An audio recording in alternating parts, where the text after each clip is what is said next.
दोस्तों हमारे घर में जब भी कोई न्यूबॉर्न बेबी आता है तो हमारे माइंड में सबसे पहले जो आता है वो ये आता है कि हमें इसका बर्थ सर्टिफिकेट बनवाना है। और जब हम बर्थ सर्टिफिकेट बनवाते हैं तो हमें हमारे बेबी का एक अच्छा सा नाम जो है वो उसमें देना पड़ता है, जो हम अपनी इच्छा के अकॉर्डिंग जो हमें पसंद हो वो दे सकते हैं।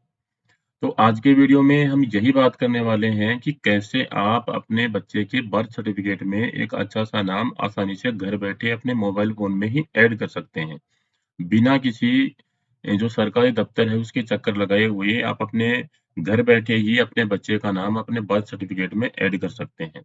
और आगे आने वाली जो सीरीज है उसमें हम आपको बताएंगे कि कैसे आपको जन्म प्रमाण पत्र यानी बर्थ सर्टिफिकेट डाउनलोड करना है, डेथ सर्टिफिकेट, मैरिज सर्टिफिकेट कैसे बनाते हैं और कैसे डाउनलोड करते हैं।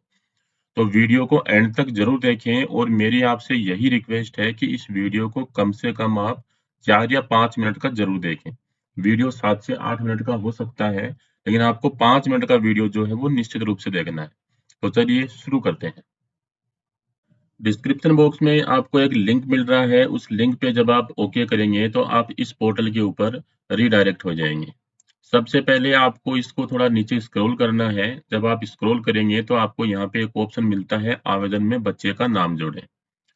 इस पे जैसे ही आप ओके करेंगे तो आपके सामने आवेदन बच्चे का नाम जोड़ने का फॉर्म जो है वो आपके सामने ओपन हो जाएगा, जिसमें कुछ चीजें आपके सामने यहाँ पे पूछी जा रही हैं। सबसे पहले तो आपको ये बताया जा रहा है कि 1 वर्ष तक की आयु तक के बच्चे जिनका पंजीकरण में नाम दर्ज नहीं है, इस विकल्प द्वारा नाम दर्ज करवाने के लिए ऑनलाइन आवेदन कर सकते हैं। सबसे पहली बात जो है वो ये है कि 1 वर्ष तक का जो बच्चा है उसका नाम ही आप यहाँ पे ऐड कर सकते हैं। 1 वर्ष से ऊपर का जो बच्चा है उसका नाम आप यहाँ पे ऐड नहीं कर सकते। दूसरी चीज़, आवेदन जो आप करेंगे उसके लिए आपको आपके पास में आधार नंबर और एक वैलिड मोबाइल नंबर होना चाहिए और आपके बच्चे का पहले से कहीं भी नाम बर्थ सर्टिफिकेट में ऑनलाइन दर्ज नहीं होना चाहिए। नीचे अगर हम बात करें तो आपके पास में 3 ऑप्शन है। पहला है आवेदन नंबर, दूसरा है आवेदन की स्थिति और तीसरा है आवेदन में संशोधन। तीनों में से जो भी चीज़ आपको यहाँ से सेलेक्ट रखनी है वो है आपको यहाँ पे आवेदन वाला जो ऑप्शन है उसको सेलेक्ट रखना है। सेकंड चीज़ जो है वो है आपका सर्च के लिए आपके पास में पंजीकरण संख्या और मोबाइल नंबर दोनों चीज़ उपलब्ध है। अगर आपके पास में पंजीकरण संख्या है तो बहुत अच्छी बात है, नहीं तो आप यहाँ से मोबाइल नंबर भी सेलेक्ट रख सकते हैं, जैसा कि हम अपने केस में रख रहे हैं। आपको यहाँ से अपना मोबाइल नंबर और कैप्चा कोड जो है वो फिल करने के बाद में खोजे वाला बटन जो है उसको दबाना है। खोजे वाला बटन जो है उसको जैसे ही आप दबाएंगे तो आपके बच्चे का जो बर्थ सर्टिफिकेट है उससे संबंधित जानकारी आपके सामने नीचे आ जाएगी। पिता का नाम, माता का नाम और यहाँ से है एक सेलेक्ट वाला बटन। ये अगर एक सिंगल एप्लीकेशन फॉर्म है तो ये ऑटोमेटिक सिंगल आएगा और मल्टीपल फॉर्म्स अगर यहाँ पे शो होते हैं तो आपको कोई भी एक जो है उसको सेलेक्ट करना पड़ेगा। नीचे हमसे पूछ रहा है पंजीकरण के समय दिया गया आधार नंबर डालें। आपने अपने बच्चे का बर्थ सर्टिफिकेट जहाँ पे पंजीकरण करवाया था, रजिस्ट्रेशन करवाया था, उस समय आपने जो आधार नंबर दिया था वो आधार नंबर आपको यहाँ पे इंटर करना है और फिर सत्यापित करे वाला बटन जो है वो दबाना है। हमारा आधार कार्ड जो है उसमें जो भी रजिस्टर्ड मोबाइल नंबर है उसके ऊपर एक ओटीपी जाएगा, जो यहाँ पे हमें लास्ट के अंतिम 3 अक्षर जो है वो दिखा रहा है। इस नंबर पे हमारे पास एक ओटीपी रिसीव होगा। जो ओटीपी हम यहाँ पे इंटर करेंगे तो हमारे आगे का फॉर्म जो है वो हमारे सामने ओपन हो जाएगा। ओटीपी जो है वो हमारे फ़ोन पे आ चुका है और हम यहाँ पे ओटीपी जो है वो इंटर कर देते हैं और सत्यापित करने वाला बटन जो है उसको दबाते हैं। तो अब हमारे सामने हमारा फ़ॉर्म जो है वो ओपन हो गया है। हमें यहाँ से अपने बच्चे का नाम हिंदी में, यहाँ से बच्चे का नाम अंग्रेजी में और यहाँ से आवेदनकर्ता का नाम यानी ऊपर जिसका हमने आधार नंबर डाला था, उसका नाम हमें यहाँ पे डालना है। तो मैं तीनों जो जानकारियाँ हैं वो फ़िल कर लेता हूँ और फिर सेव वाला जो बटन है वो हम यहाँ से दबाएँगे। तीनों जो यहाँ पे जो जानकारियाँ हैं वो फ़िल करने के बाद में हम यहाँ से दबाएँगे सेव वाला बटन।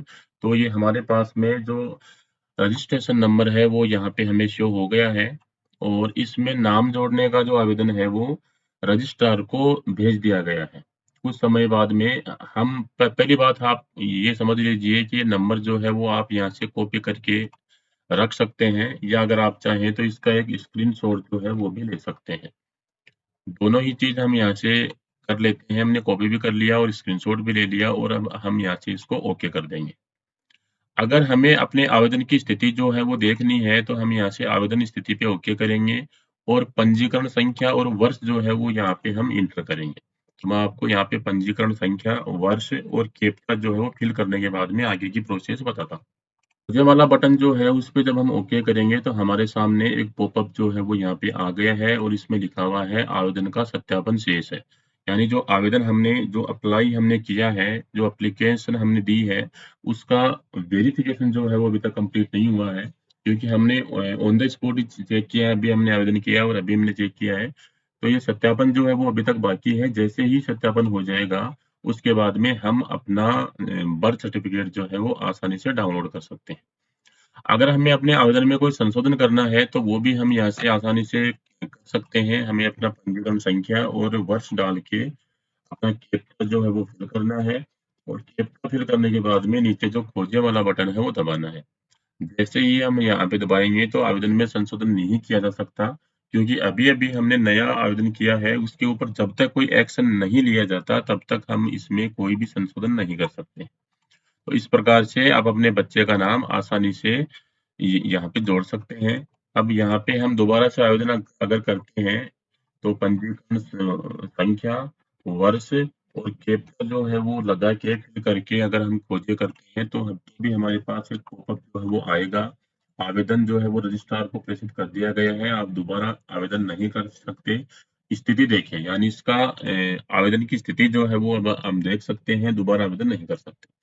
इस प्रकार से आप अपने न्यूबॉर्न बेबी जो है उसका नाम आसानी से अपने घर बैठे अपने फ़ोन पे ही जोड़ सकते हैं, सिर्फ़ अपना मोबाइल नंबर डाल के। अगर आपके पास में जो रजिस्ट्रेशन नंबर नहीं है तो भी कोई बात नहीं, आप से केवल अपने मोबाइल नंबर से ही ये नंबर जो है वो डाल के और अपना आवेदन जो है वो कर सकते हैं। उम्मीद है मेरा वीडियो आपको पसंद आया होगा। थोड़ी-सी भी जानकारी अगर आपको इसमें इन्फॉर्मेटिव लगी हो तो वीडियो को लाइक ज़रूर करें। अपने दोस्तों के साथ में फेसबुक और व्हाट्सएप पे शेयर ज़रूर करें और एक कमेंट ज़रूर करें। बाकी हमारे चैनल को सब्सक्राइब करने के बाद में बेल आइकन ज़रूर दबा लीजिए, ताकि ऐसे ही लेटेस्ट नोटिफ़िकेशन आपको सबसे पहले मिलते रहें। बाकी बाकी मैं आपसे मिलूँगा एक और ऐसे ही इन्फॉर्मेटिव टॉपिक के साथ, तब तक के लिए थैंक्स फॉर वॉचिंग।